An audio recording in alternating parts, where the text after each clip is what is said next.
Praise the lord. దేవుని శ్రేష్టమైన నామంలో మీ అందరికీ శుభాలు.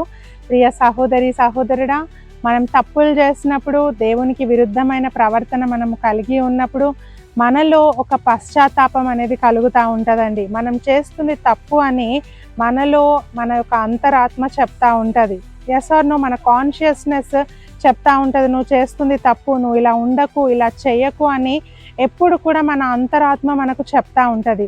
అలా చెప్పినప్పుడు మనం ప్రాయశ్చిత్తం పొందుతున్నామా? దేవుని సన్నిధిలో మనం మొరపెట్టగలుగుతా ఉన్నామా? ఒప్పుకుంటా ఉన్నామా నేను చేసింది తప్పు అని?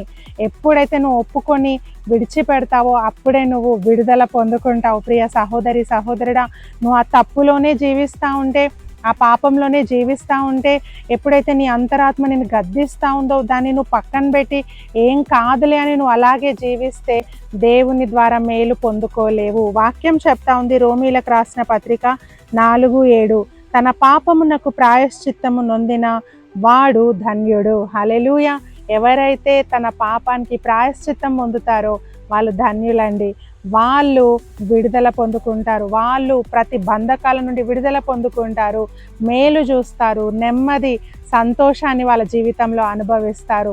మనం ప్రాయశ్చిత్త పడకపోతే ఆ యొక్క కట్ల మధ్యలో ఉంటాము, మనం ఎప్పటికీ సంతోషంగా ఉండలేము.